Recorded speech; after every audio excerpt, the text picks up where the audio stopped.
Nueva reseña: The Book of Souls de La Bestia. Podría agarrarme de la excusa de que fue un pedido, pero la verdad es que en cierta forma ya me venía sintiendo mal por no haber hecho un video dedicado a esta banda todavía, con su importancia y trascendencia dentro de la escena, y también con un regreso tan fuerte después de 5 años. Más allá que a estas alturas, con tanto tiempo pasado, de novedoso no tiene nada, y ya debe haber millones de críticas a este lanzamiento, y muchas de ellas son muy buenas, puntos de vista muy interesantes. Capaz que la decisión correcta era hacer un blog hablando de ellos en general, o tener un poco de paciencia y esperar hasta septiembre para que se cumplan 2 años de la salida de este disco y hacer algo como especial segundo aniversario de... Pero además de que me sonaba medio tirado de los pelos, simplemente sentí ganas de hacerlo ahora y de esta forma. A veces es todo lo que necesito para sentarme a armar algo para el canal. The Book of Souls fue un proceso lento para mí. Tuve momentos en que me parecía que se estaba exagerando un poco con tantas notas altas, por más que la obra fuera de mi agrado desde el principio, y también momentos en donde quizás la objetividad se me iba al carajo y me preguntaba realmente si no era de lo mejor que había escuchado en mucho tiempo, en general, no solo de Maiden. Que haya pasado un tiempo también me sirve para pensar con un poco más de equilibrio, sí, pero tampoco diría que llegué a una conclusión total que desmienta o reafirme cualquiera de esas dos opiniones. Así que bueno, por ahora hagamos un vistazo rápido a la lista de temas y después vemos si puedo llegar a algo un poco más concreto. If Eternity Should Fail arranca el disco con una introducción con cierto sabor a prólogo. La voz de Dickinson se alza desde el vacío que suena de fondo como si quisiera ponernos en contexto, generando tensión y expectativa hasta que el resto de la banda entra derribando la puerta con esa impronta legendaria que los caracterizó siempre. Galope un poco más pausado esta vez, pero manteniendo ese aura heroica en su sonido, un despliegue enorme en las voces y en las guitarras sosteniendo estrofas cortas que hablan de la inmensidad del tiempo y de lo insignificante que resulta ser la raza humana dentro de él. Es algo que particularmente siempre encontré muy atractivo de la obra de estos tipos, esa cuestión de que las canciones además tengan un toque medio novelesco, muchas veces inspirados en acontecimientos o figuras históricas, otras veces de su propio imaginario. ¿Quién es Necrópolis? Por lo que leí en una nota, es un personaje creado por Dickinson cuya historia se iba a desarrollar en un disco solista que estaba armando y del cual este tema iba a formar parte. Prácticamente es una entidad formada por el alma de todos los muertos, haciendo alusión a una humanidad olvidada y por tanto se podría interpretar como que es quien mantiene a raya a la eternidad de los hombres. Teorizando al pedo nomás, la cuestión es que me pareció mucho más que un buen comienzo, tanto por lo lírico como por lo musical.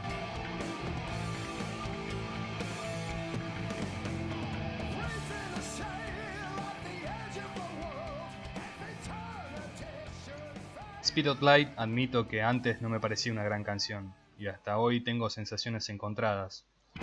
Por un lado me parece simplemente que es uno de esos temas para romper un poco el hielo, con una onda más distendida, si se quiere, más jarroquera para pasar un buen rato sin tanto trasfondo.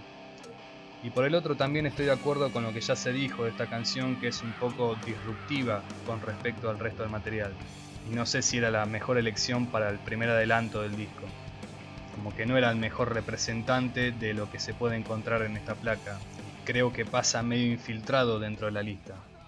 Porque The Great Unknown vuelve a desenvolverse lentamente como en el primer track, con distintos elementos, primero esa línea fija del bajo de Harris, sumándose después los arpegios de guitarra creando una especie de niebla, de la cual sale de nuevo la voz de Dickinson, captando la atención de la audiencia primero y llevándonos de a poco a ese lugar donde explotamos de adrenalina después.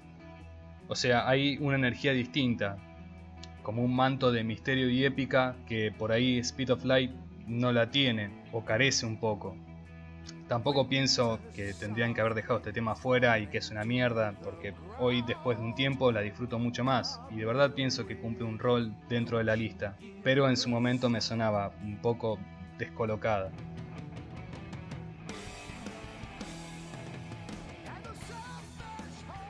Con The Red and the Black nos encontramos con la primera página de más de 10 minutos de duración y es un tema muy bueno, con varias fases.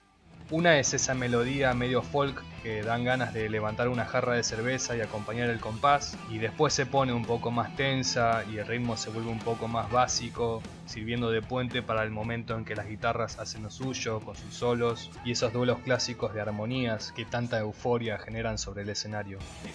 When the River Runs Deep, en cambio, es un tema más tradicional en cuanto a la estructura de intro, verso, estribillo, intermedio de guitarras y estribillo final. Tanto este tema como Shadow of the Valley me parece que dan una buena opción para hacer cortes de difusión. No son de las más extensas y ambas tienen buenos ganchos, sin irse demasiado a lo convencional ni alejarse de la cuestión épica que compone toda la obra. O sea, no son tan redondas como Speed of Light, pero creo que el fan más ortodoxo las hubiera recibido un poco mejor.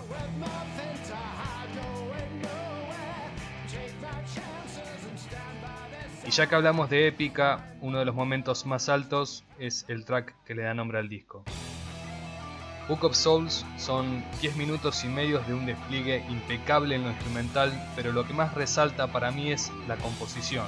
La estructura de una melodía pausada pero potente que llegando a la mitad cierra en un falso final y empieza de nuevo con un segmento mucho más agitado de riffs apretados y solos muy dinámicos que le dan un cierre espectacular al disco 1.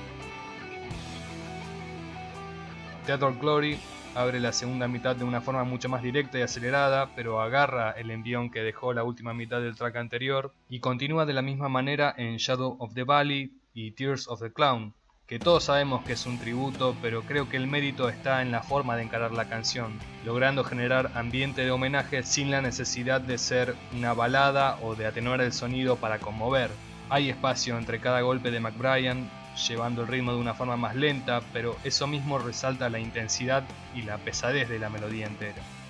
Distinto es el caso en The Man of Sorrow, no confundir con Man of Sorrows del disco Accident Bird, en donde la cosa sí es mucho más oscura y melancólica, y a pesar de no ser uno de los más largos, recuerdo que me resultó uno de los temas más difíciles para encontrarle la vuelta, con ese verso medio lineal y esos cambios de altura medios raros, pero eso no significa que no haya encontrado su atractivo en la atmósfera y en esos distintos momentos guiados por las intervenciones de las guitarras que son realmente para recordar.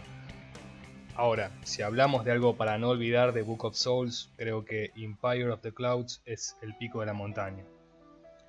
Más allá de esos detalles como que es la canción más larga de todo su catálogo hasta la fecha y que Bruce Dickinson tiene un rol en la parte instrumental también, que dicho sea de paso lo hace muy bien, al tema en sí pareciera que le queda corto llamarle canción. Suena más como una pequeña sinfonía con distintos movimientos y todo. Primero el piano y la voz apoyado en las cuerdas, mientras empieza a asomarse el redoblante de Nico McBrien, luego el cambio abrupto con escalas ascendentes de las guitarras que desembocan en los primeros solos y en un ritmo mucho más enérgico y apresurado que por momentos hasta se vuelve un poco groove y todo, y finalmente la última etapa la marca la irrupción de las teclas dibujando una melodía media siniestra y nos devuelve a la estructura del primer verso para cerrar con broche de oro este tremendo pedazo de disco.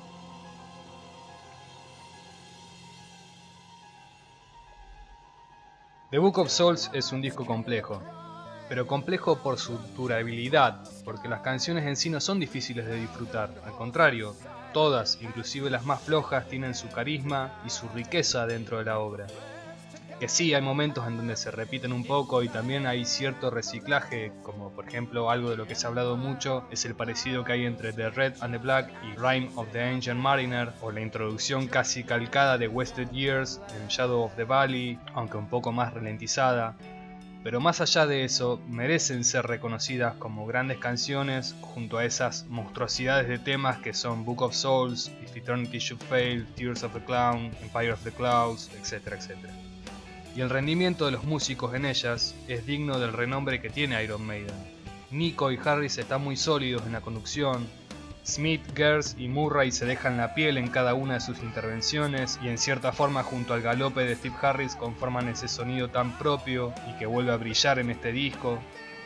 Y de Dickinson lo que puedo decir, además de caer en obviedades, señalando su enorme calidad como vocalista, es que particularmente acá lo volví a sentir como un intérprete apasionado viviendo cada estrofa con intensidad.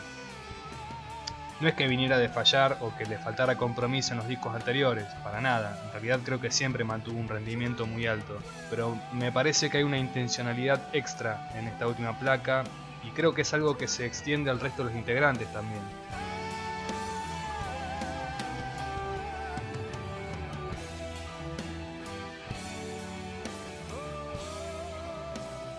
The Final Frontier no me parece un disco tan terrible como se lo ha catalogado en algún momento, y los anteriores también tienen lo suyo, pero desde el regreso del frontman creo que no habían logrado crear un disco que transmitiera tanto como Book of Souls lo hace.